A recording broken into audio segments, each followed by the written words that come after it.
কি খবৰ ৰাইজ বলক আপোনালোকক লৈ যাওঁ তিতাবৰৰ এখন ধুনীয়া ৰেষ্টুৰেণ্ট MD'sলৈ আৰু লোকেশ্যনটো হৈছে নিয়াৰ তিতাবৰ হস্পিটেল ৰেষ্টুৰেণ্টৰ ভিতৰত সোমাই গৈ দেখিলোঁ অ' মাই গড ইমান ধুনীয়া ইণ্টেৰিয়ৰ গৈয়ে মানে মই ফাৰ্ষ্ট ফটো কেইখনমানহে লৈ ল'লোঁ ইমান ফটোজেনিক হয় প্লেচটো আৰু this is a perfect place to hang out with your friends family আৰু ইয়াত আপোনালোকে বিভিন্ন ধৰণৰ অকেজন চেলিব্ৰেশ্যন কৰিব পাৰে look at the price guys একদম জোখৰ হয় কৈছোঁ নহয় ট্ৰাষ্ট মি গাইজ আৰু যিহেতু বহুত গৰম আছিলে সেইটো কাৰণে আমি অৰ্ডাৰ কৰিলোঁ লাইম জুচ আৰু লাইম জুচ খাই অকণমান ঠাণ্ডা হৈ ল'লোঁ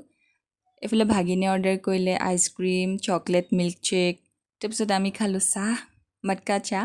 আৰু তাৰপিছত অলপ পাছতে আমাৰ বিৰিয়ানী আহি গ'ল and we enjoyed it A lot বহুত টেষ্টি আছিলে ট্ৰাষ্ট মি মোৰ এক্সপ্ৰেশ্যন দেখিয়ে গম পাইছে আপোনালোকে এভৰিথিং ৱাজ ছুপাৰ টেষ্টি আৰু আপুনিও যদি এনেকুৱা জেগা বিচাৰি আহিছে then do visit MD's okay bye bye thank U